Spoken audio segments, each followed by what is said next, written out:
Sa araw na ito, ngayon ang paglalagay ng hardiplex sa ating triangle farmhouse. Nandito na si Bayaw at saka yung aking partner. Kahapon nakapagpa-deliver ako ng 3 cubic na kursan. Si Brad nandito, umaga iniinita na siguro. Bumili ng ice mga kaparwas. Naitayo na rin ang scaffolding.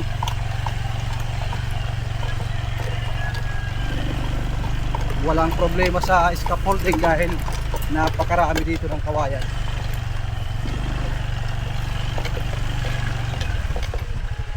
Oops. Relax muna tayo sa ating triangle farmhouse. Then kung ano ang dapat asikasuhin, aasikasuhin. Dala ng snack. Dahil pagkatapos ng 2 oras, kailangan kong bumalik sa flower shop. Gagawa tayo ng mga sample para sa Father's Day. Dahil tapos na ang Mother's Day, para naman sa Fathers. Siyempre, sa bigat ng truck, wasak yung ating siminto dito na pinaghaluan sa una ng pangbuhos. Bayaw! Hoy. Anong balita? Ito. Napakasipag naman eh. Alas 5 pa na, nandito na. Yan mga kaparmas. Makikita nyo na mamayang hapon. Ano nga ba yung itsura nito pag mayroong ng dingding? Sa mga magtatanong kung ano yung taas nito, 25 feet. So, ang kanyang taas is 25 feet. Tapos, dito, mga ilang meter to? 7? 5? O, 7. Ang haba niyan is sa harapan is 7 meter. Tapos yung hardiplex na nagamit ay 8. Hindi ko pa alam kung saktong 8, sobra ba or magkukulang. Mamaya makikita natin yan pag na-finalize ng ilagay. Tapos ka lang pagkain, Brad? Baboy na lang yan. Baboy na lang. Yun. Tapos nang pakainin ng lahat except sa baboy. Ito yung ating buhangin. Diba? Every time nagagawa tayo ng kulungan ng baboy at kung ano-ano, dyan tayo kukuha. Siminto na lang, steel bar ang kulang. At saka sipag at syaga at pagod.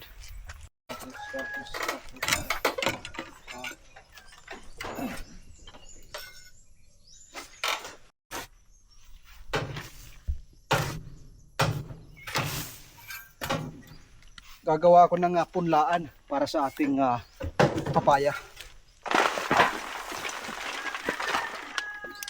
Gagandahan natin dahil maganda yung variety ng ating papaya.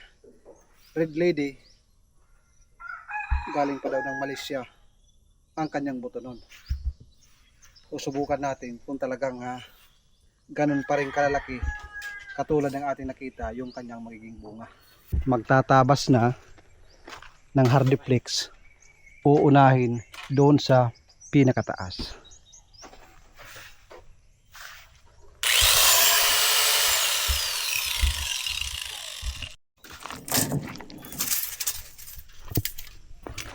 Ang isang hardiplex ay nagkakahalaga yan ng 480.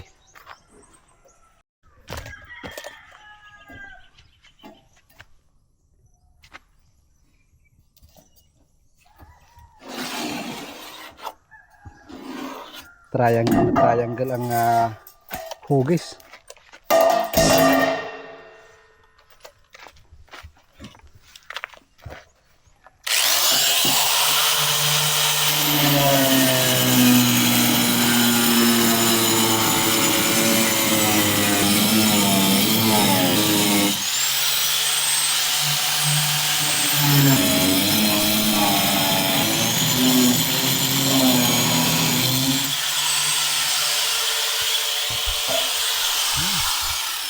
Napakalinis.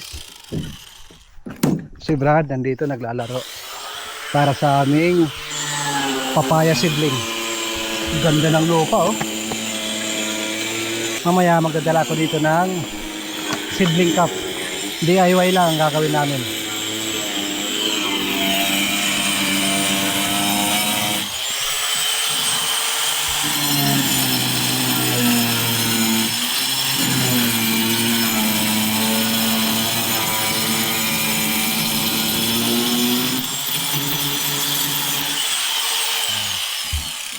Asintado.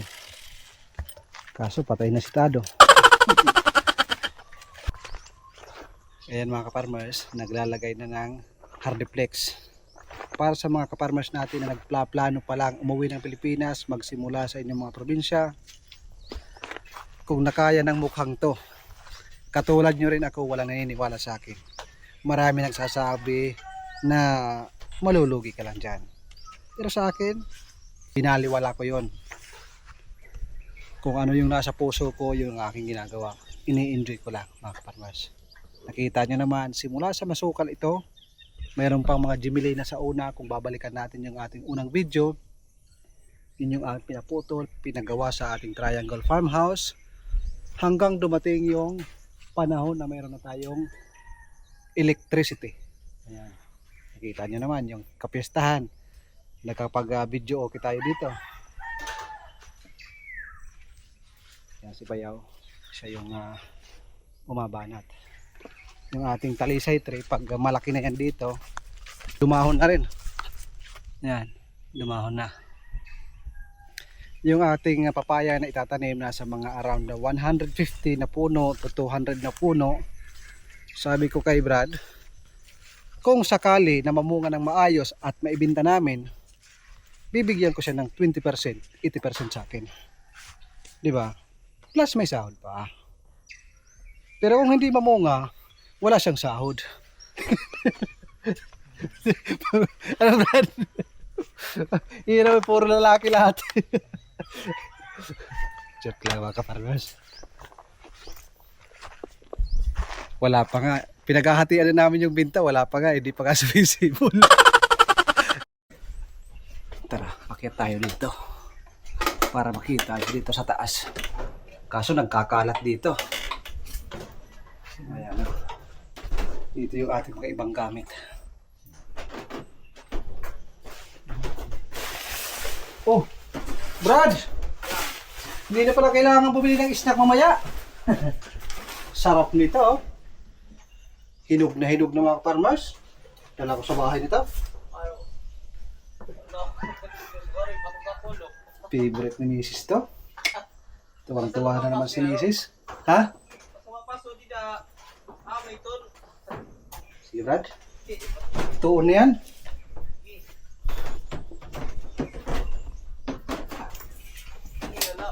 Pendot lang yan. Kay. Nawara. At tuman. Kita na. Gagaga. Ang hirap sa kalisod.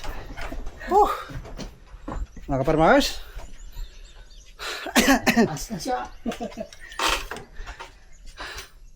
Ang taas nito mga kaparmers. Ayan yung view pag nandito tayo sa taas.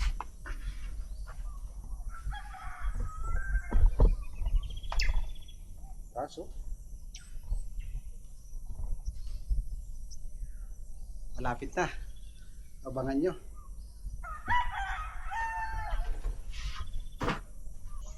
Brad!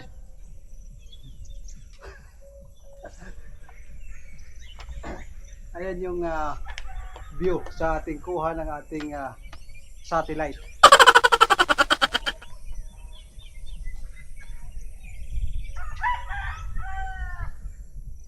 Busy si Brad oh. Hindi pa nagkakapihan. Yan mga farmers, sisipi tayo ng saging.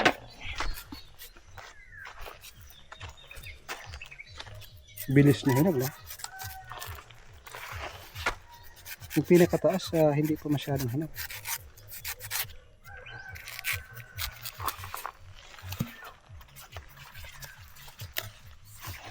Ayun na. Sunog na siya. Saing si Brad. Merong tinapay doon pa snack pero yan talaga ang tao. Kung ano ang wala, yun ay hinahanap.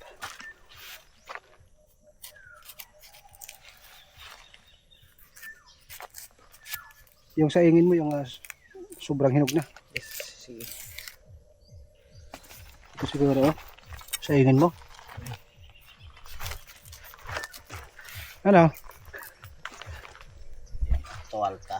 Kailangan perfect yung Kabit. sukat at kabit. Dahil isang pagkakamali ng sukat, maaring masayang yung ating isang hardiplex. Aktual. Kailangan ng tulong? Tuwal talaga to. Brad, kailangan siguro. Mabigat yan mga kaparmas.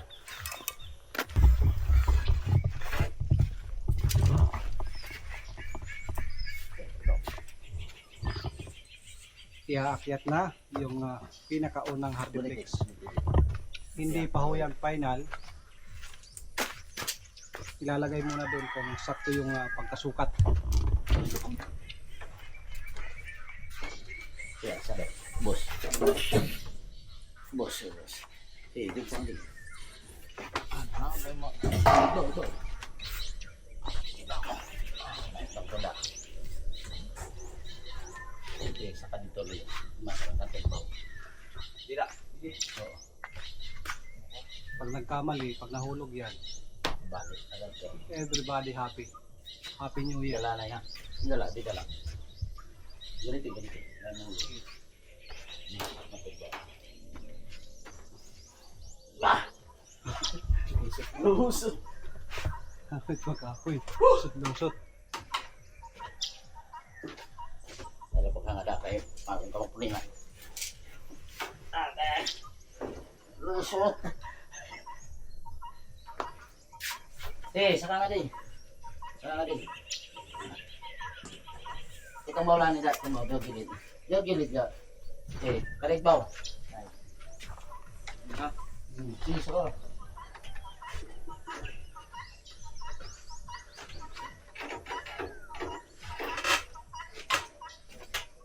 Sabon di. Di. Sabon. Pag nagpintura, kailangan pa ng primer dito. Yan na. Diretso na. Ito na. Dito na. Aburo bukat tiada. Doble na tiyo. Doble na ka bukat.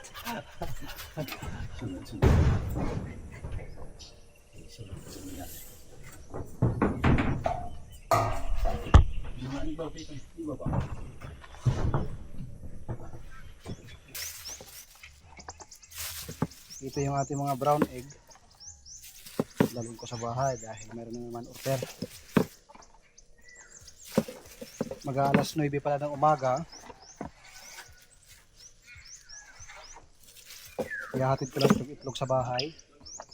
Yung ating saging na saba. Tapos diretso na ako sa ating flower shop. May iwan ko muna sila.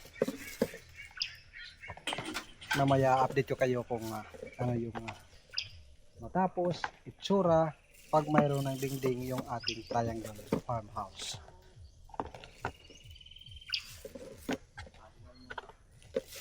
Oops! Saan kayo? Hey, sumagot? Dinilaan na ikaw no, kaya dapat mo. Aking mga kaibigan kambing.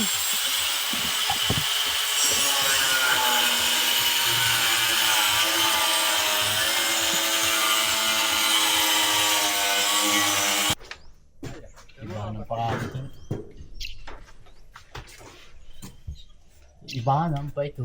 Hala. Lokan na kasi. Tinadun-an.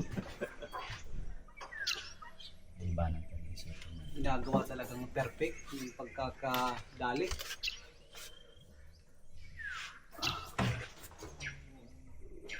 Diyan yung pinaka makuti sa may triangle. Pero dito sa ibaba, medyo kakaluwag-luwag. Ito ko yan.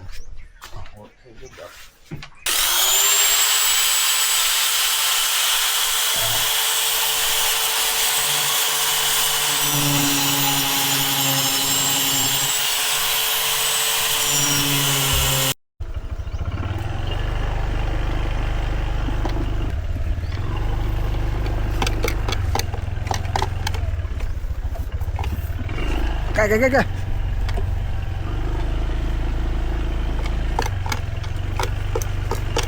Uwi muna ako para makagawa ako ng mga sample ng mga flower bouquet para sa Father's Day. Mamayang hapon, babalikan ko sila.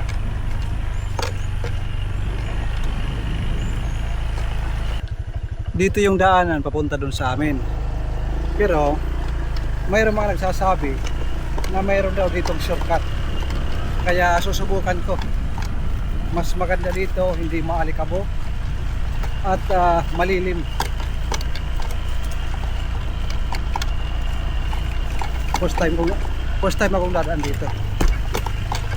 Yung ating saging makukulog.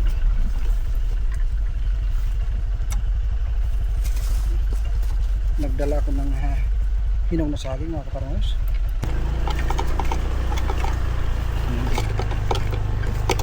Sana hindi tayo mawala.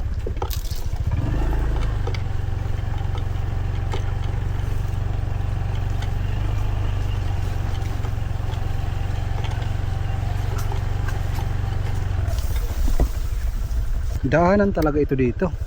Kasi oh, may solar light. Oh, project yan ng mga barangay. Grabe mga kaparmers. Ayaw ko nang umulit dumaan dito. Dahil mayroong dalawang tulay na dinadaanan na walang harang at mayroong mga kahoy. Sabi ni Brad, kaya daw dumaan dito pero grabe, nahirapan ako. Inangat ko rin yung motor na ito, napakabigat. Ito yung isang tulay. Yan yung isang tulay oh. Lumang luma.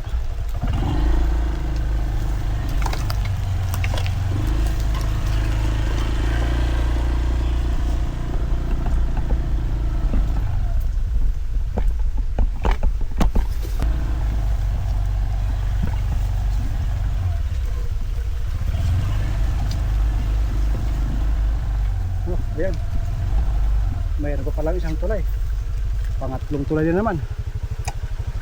Baka pinaglalaroan tayo ng engkanto, huwag naman sana. Nakakapalindig balahibo dito.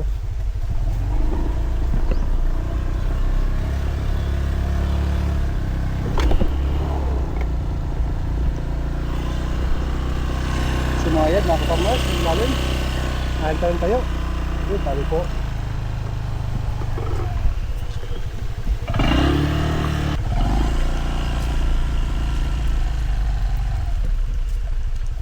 Grabe mga farmers.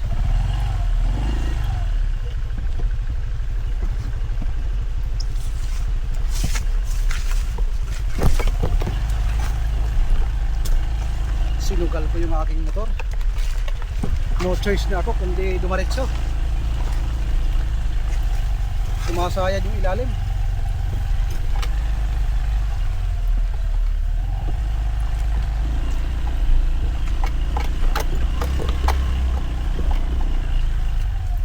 Sabi ni Brad, maganda yung daanan. Yung pala hindi pwede pag mababa na motor.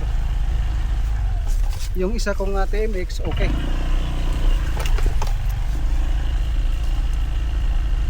Napakalapit na daanan dito, kaso napakahirap pala. Parang nasira ata yung ilalim mga farmers. Grabe, sumayad. Hindi na ako pwedeng umatras dahil marami na akong nadaanan na mga kahoy na sumasayad yung ilalim ito. Kaya binubuhat ko, lalo nang doon sa may tulay. Grabe, sobrang akyatin, sumayad. Hindi dito yung sumayad, yung dito sa may ilalim. Kaya kinabahan ako. Sabi ko, pinaglalaroan na ata ako ng mga engkanto na doon. Buti nakita ko ng isang bahay dyan. Tinuro ako, ito na daw yung daanan. Ayaw ko nang umulit doon sa pagdaan. Tuloy natin ang biyahe, malapit na yan sa bahay. Alam ko na dito yung lugar. Kinabahan lang ako kanina. Tatlong mga luma na tulay na walang harang yung ating dinaanan. First time ko makadaan dito. Meron kaming project ngayon. Kadarating ko lang dito sa ating Munting Farm. Yung ating panday, hindi pumasok, half day lang. So, ang nalagay, ilan Brad? Yung 3 at kalahati. Mamaya lalapitan natin yan. Maganda mga kaparmers, pero hindi pa natin masyadong nakikita yung resulta dahil malaki pa yung dapat lagyan ng hardiplex. Ito yung aming ginagawa. Yan, para sa seedling cup ng aming papaya, dambuhalang papaya. Yan yung aming si Brad ang may ano yan, discard ko. Nilagyan niya ng cross para hindi daw lapitan ng mga demonyo. Papakita ko sa inyo kung saan natin nabili yung ating papaya na talagang ngayon lang ako nakakita ng ganong kalaki papaya. Yan na. Mga 50 pieces pa lang ito. Sasama namin to. Ilambre lang. Tire wire yung aming pangbutas. So, ayan nag-absent yung aming gumagawa. Tapos na sana yon. Excited pa naman ako na matapos at malagyan ng dingding. Katapos nyon, ang kakasunod. Ang tawag dyan yung tatakpan yung mga guhit para walang guhit, malinis. At saka pipinturahan. Napakalinis mga kaparmers. Para ba tayo nasa private resort. Kahit magluto lang tayo ng saging at saka tuyo, ayos na. At least maganda yung ating view. Luto na yung saging. Sarap nito dahil hinog. Yung aking isang aso mga kaparmers, hindi kumakain at nakahiga na lang. Ano kayong meron? Sister, pakatatag ka ha, lumaban ka. Kanina pang umaga hindi kumakain mga kaparmers. Hindi tumatayo, palagi lang nakahiga. Palakas ka ha. Dalawa lang kayo ni Jigger. Walang susuko. Okay? Sarap pa naman ang ulam kanina. Hindi ka kumain.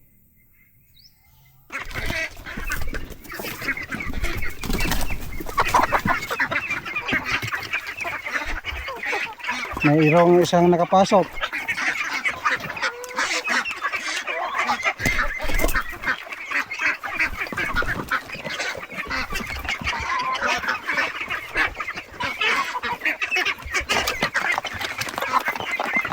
Ba't nandito ka? Mangingitlog ka? Dito. Ngayon mo na. wawala ito. Sige. Kalimutan ko. Nagwawala pala yan pag inuuna yung Peking duck. Nasisira yung net. Malalakas sa bumangga dyan sa net yung ating mga native na manok. Tinatapos ko lang dingdingan tong ating triangle farmhouse. Pagkatapos nito, pakakawalan na natin lahat yung mga native. Yung ating mga native walang problema. Sanay yan na maghanap ng sarili nila pagkain.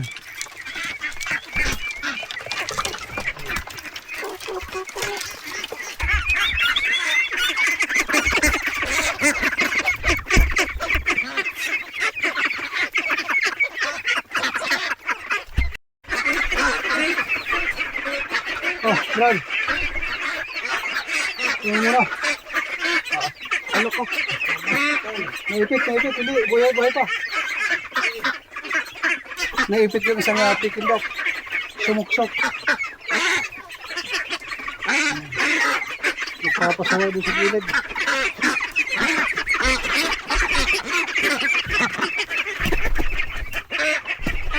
Nalilipad din pala? Ha? Mataas din pala lumipad?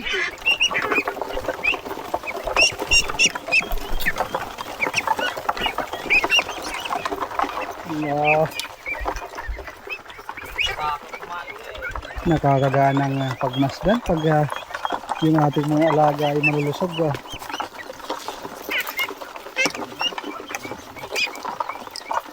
Logi yung maliliit. Naapakan. Ano, kanya-kanyang diskarte.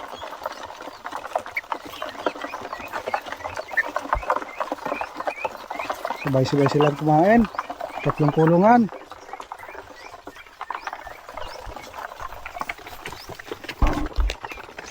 Kumusta yung ating naglilimlim na native na manok? Tingnan natin kung anong lagay nila. Dito kasi minsan nakikita namin mahina sila. Kaya ayan, naka-separate sila sa kulungan para hindi sila naapakan doon sa malalaki. Yung wild duck, oh, ubos na yung pagkain, Brad. Lagyan mo ng tubig, ha. Silipin natin yung native na manok. Okay, baka mapakan kayo. Parang mayroong sisiw, Brad. Mayroon akong dito nilagay na itlog ng heritage chicken. Iwan ko lang kung napisa. May sisiw na, Brad? Uy. Yeah. May sisiw na, Brad. Ilan? Hindi napisa. Ilan? Ito. Pumapayat pag naglilimlim talaga yung... Ayan. Ay, hindi napisa. Hindi napisa. Eh, wala kasing similya. Ito hindi napisa yung sa heritage chicken. Itong dalawa din hindi napisa. Dahil nga nung napansin namin mga ka-farmers ay madumi, maputik. So hindi kagad namin napansin na mayroon pala ditong pugad, na dito siya nagpupugad. Napansin na lang namin na nawawala. Si Brad yung nakapansin na nandito pala sa sako, sa tinakip namin na sako, dito pala naglilimlim. Huli na nang malaman namin. Maalog. Yan na, bulok na yan. Bulok na. Pag bulok kasi mga farmers, ito yung mga hindi nag-aaral.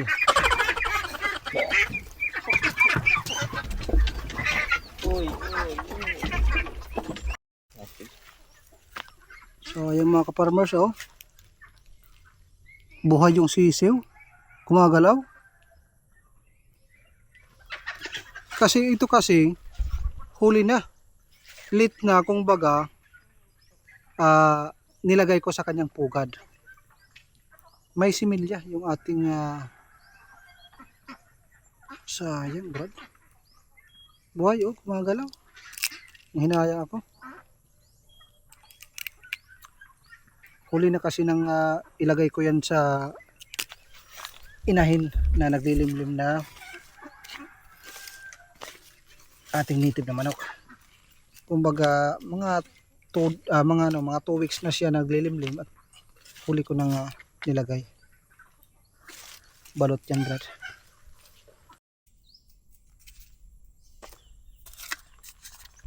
Ito yung ating seedling ng giant papaya, mga kaparmers. Inshallah maging successful yung ating pagtatanim ng papaya. Itong ating lupa is kinuha ko dyan sa may mga puro ng kahoy na pinagsunugan. Napakataba ng lupa, oh. Buhaghag na buhaghag at magaan siya pag ganyan yung quality ng lupa. Ito naman yung ating tatanim. Yan. Pwede na yan.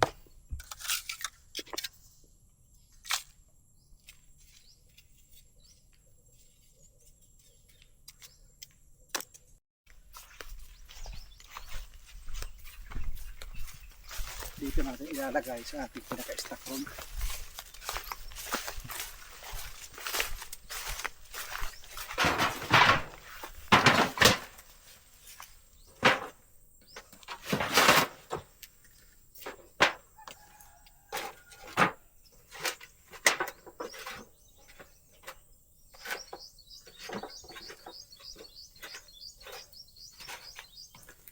maganda dito dahil every morning nandito yung araw. Paglampas ng mga 10 o'clock in the morning, wala na, matatakpan na ng bubong. Hanggang maghapon na yan, wala nang araw dito.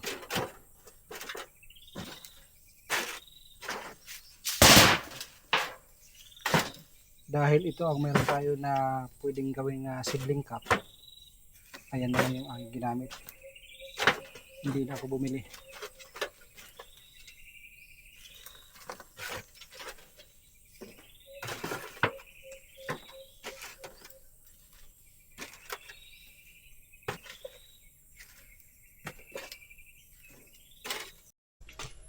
Ito pa lang yung natapos. Ayan, halos sa kalahati pa lang mga farmers. Ayan yung kanyang itsura pag mayroong dingding. Ayun. Tapos dyan sa gitna or gilid dalawa mayroong ilaw. Napakagandang tingnan pag lalo na pag gabi, medyo dim light ang ating ilaw. Bukas pag pumasok yung aking bayaw, sigurado tapos yan. Iwan ko lang yung pintuan. Laki ng pintuan mga kaparmers, para yung ating video okay makakapasok, may malaking gamit na ilalabas-pasok, madaling maipasok or mailabas. Excited pa naman ako sa magiging itsura. Brother, layo na ako sa trapal ha? Layo na kapag gunting ang trapal ha? Gandang ganda ako sa sarili kong pinagplaplanuhan. Yung akin naman target, yun yung papaya, dahil malaki ang bunga nun dyan banda, dahil inti magpapapaya farming tayo, dahil nakita ko yung kita sa papaya is maganda. Halos every week, simula sa pwede na siyang i-harvest sa para magsimula na siyang mahinog, halos every week pwede maka-harvest. Kung meron tayong 100 na puno hanggang 200, pera din yun mga kaparmers, di ba? So paano mga kaparmers, ako muna ay uuwi. Thank you sa inyong suporta at sa mga silent viewer natin. God bless po sa inyo saan man kayo sulok ng mundo. Nandito man kayo sa Pilipinas o nasa abroad. God bless po. Maraming salamat. Ingat po kayo lagi.